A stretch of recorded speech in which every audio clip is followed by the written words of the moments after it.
people, what's going on? Welcome back to United View. I'm here with Adam McKola. Bro, this has been a long time coming, they're saying. It has been a long time The streets coming. have been saying this a long time. It has to be a bit more regular as well, and we're going to do something about that. But what a place to be doing this right now. What a place to be doing this right now. Look, It's mad. We're lucky, you know. The breeze is just blowing We're so through lucky, us. man, that we get to do this stuff. 100%. We were just saying before, like, this is somewhere that, like, you could live, like, it's beautiful. The I want to weather's live beautiful. in San Diego. Would you live here? I would live here. Out of everywhere, I haven't been to everywhere in the States, but I've been to a lot of places, and San Diego's the one. It is. It's the one. I so hope we're back chilled. here next year. 100%. And obviously with Snapdragon, front of shirt, etc., etc., I'm pretty sure we're going to find ourselves back here as well. Bro, let's catch up. Let's catch up about where we're at on this pre-season tour, where the team's at. A little bit on transfers as well. First of all, injury to Lenny Yoro. It's looking peak.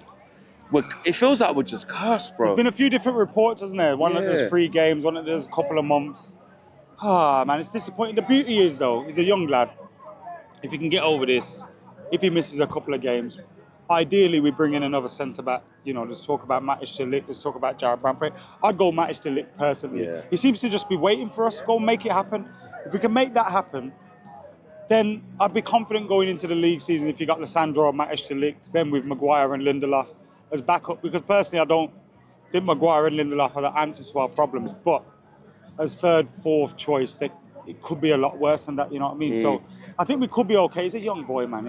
With the best times are to come with him, and you're never going to see everything inside 3 to 4 weeks, you know what I mean? It's just a shame he doesn't get to participate today. Do you know what I mean? Build it up, like, build it up properly. It's just typical. And every time, even before he got injured, I was like, listen, that Matthias de Ligt deal, I still need that. I still need that. Because like you said, you're one injury away, like you said, from going back to Maguire's or going back to Lindelof. Johnny Evans wouldn't have expected to have played as much as he played last season. And how good was he when he did, by the way? He was amazing. He was amazing. Yeah. I remember he looked shaky in one. I think it might. Was it? Did we play Wrexham? Yeah, bro. That was that. And then Paul after that, guy, he was fine. Yeah. He was after that. I was like, fine. yeah, we can't sign him. Like Johnny, it's done. And then when he came on against Arsenal, obviously that was difficult when him and Harry Maguire had to come on. But after that, whenever we needed him, he was there. And we give him 1 year for the right reasons, I'd say. Midfield, you know, there's stuff about Ugarte and different midfielders coming in. But in terms of our midfield, how it looks now, what are you saying needs to happen with the players that need to go? Obviously, there's Eriksen, there's talks about Scott McTominay bids coming in from Fulham or abroad. We still don't know about Amrabat, Casemiro. Is Saudi going to come in and pay the money? It looks going to be quiet now. Casemiro's going to be a late one, isn't it? I don't know what's going to happen. We definitely need to bring someone in, whether it's someone to challenge Casemiro or either replace Casemiro. We need someone in that position.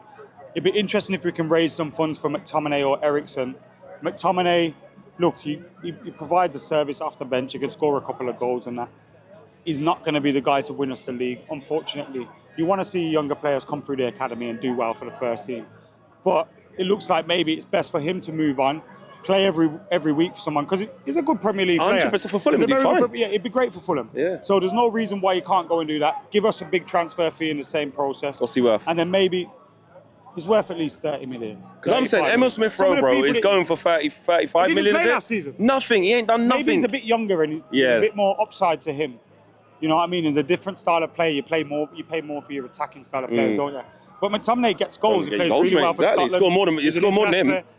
International level, he's one of the top goal scorers at the Euro qualifiers. So he's worth at least 30 million. 30, yeah. And then it depends what happens with Eriksen.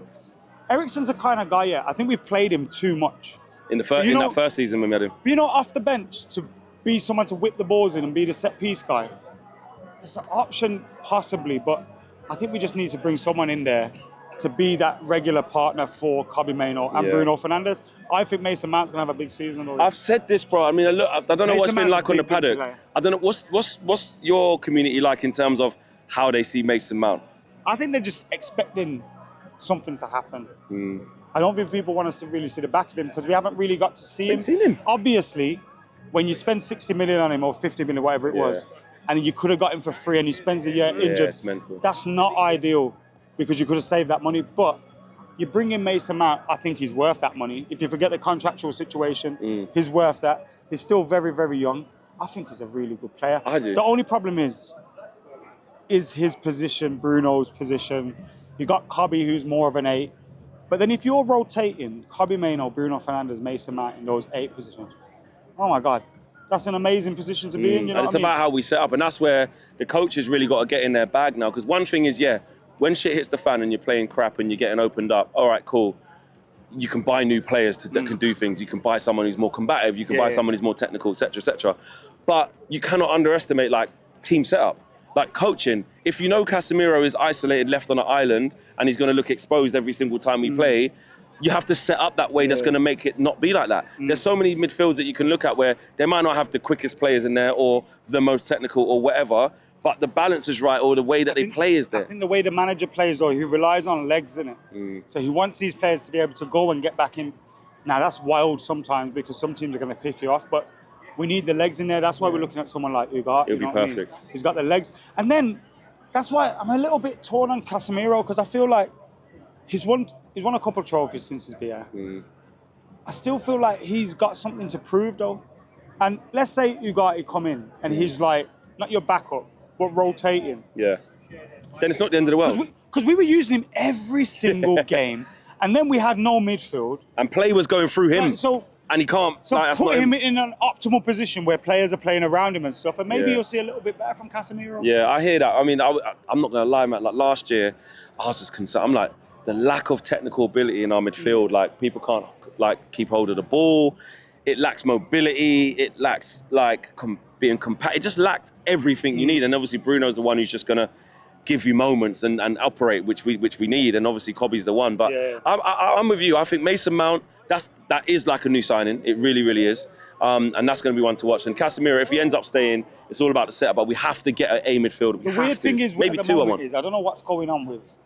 We seem to be letting Wan-Bissaka go, bringing in Mazraoui. I don't mind that, but isn't left back the spot where we should be doing that?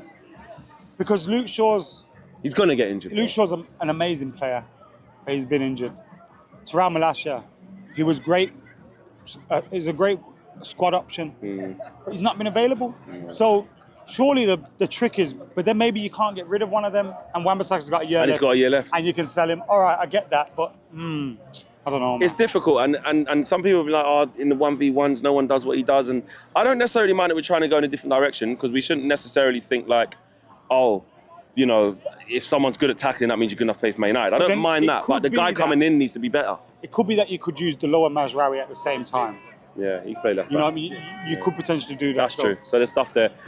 Attacking wise, to finish off, big season for Rasmus, but Joshua Zirkzee, obviously we haven't had a chance to look at him. I like Rasmus. This is a good big season for him. Got the 9 on his back now. Rasmus is a player. I don't think he has anything to prove. All he has to do is get better. I think last year he proved he's a number 9.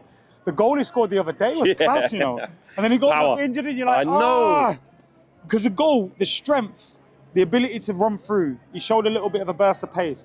He's looking really good. Now you got competition. Joshua Zirkzee's coming in. We didn't really have competition for him last year. So I'm looking forward to that. The position we have to sort out, I'm fine with the left. People like to panic about Marcus Rashford. Do you think he'll be all right this season? Get behind Marcus Rashford, man. Marcus Rashford's going to come through with another 30-goal season, in my opinion. You think? I think so, yeah. Or 25 plus. Yeah, at least. The bounce back He's going to go back. Because he had his best season under Eric Ten Hag, so there's no reason why he can't replicate that. And with competition from Garnacho on the left side, yeah, because now he's hungry on the now. right. Yeah. But then you got Ahmad. I think Ahmad's the one. This is it now, isn't it? If not, it's got to be, man. He's good enough, I don't rate Sancho. Sorry, not Sancho. Anthony. So I'm done with Anthony. But Sancho is like, I didn't expect him back. I still think he's gonna go. But you know his ability, yeah. If you can unlock it.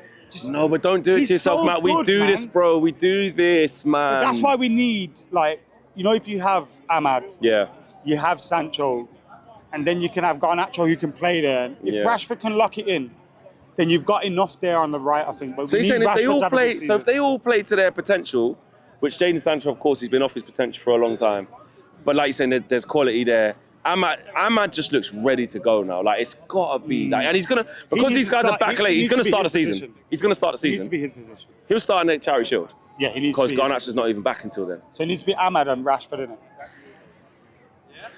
And then it's up to Garnacho to come and take his position. But I think, personally, it's Rashford and Garnacho on the right.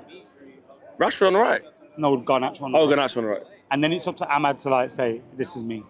Yeah, because actually we can't forget what Garnacho has done. The problem is he played... But I tweeted that, I tweeted about, like, I think that position's Ahmad's unless we're going to play Garnacho on the right. Yeah. And people going on like, now what you're talking about, Ahmad's so much better. And I was thinking, what has Garnacho done to people? Yeah, to annoy them. Yeah, he's such a fantastic. Like some of the goals he scored a goal in the cup final. He scored one of the best goals I've ever seen in my life. Like, what else does this kid have to do? Like, he's such an incredible player. Yes, they're different. Garnacho's a little bit more kick and run. He's a little bit more direct. Ahmad very rarely loses the ball. Oh, that's what I love about him. Short touching. He's a little bit like Sancho in that. Yeah, you know? but I think he's, from on the eye, obviously as a player, what they've done in their careers and how long they've been going. Obviously Sancho's been there and kind of done it and come down. But I prefer what Ahmad's doing. I'm not going to lie. Like, he's more active to me. He's more involved, and he makes quick decisions, instant decisions. His first pass is the right pass.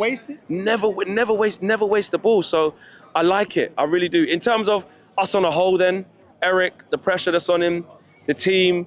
We're in Europa League. You know, what are we expecting? Is it minimum top 4? You trying to, or is it just style of play, consistency? Where are you at? I think we get top 4, man. Yeah, we'll get top 4. I think Eric will have a good season this season. Obviously, the injuries are a bit of a worry, but I've always been behind this guy. You know, even before the cup final, I said. So you wasn't ever. Gotta keep this guy. Give him some time. Give him some time with the structure. But that means there's less excuses. We're delivering his players. Hopefully, we get a few more through the door.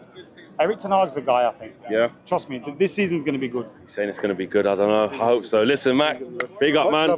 Like we said, guys, like and subscribe. Get over to Stretford Paddock as well. Like Mac said, we're doing a lot more. Yeah, it's coming. Yeah, soon come. Take care, people. We're out. Peace. Awesome, bro. All love.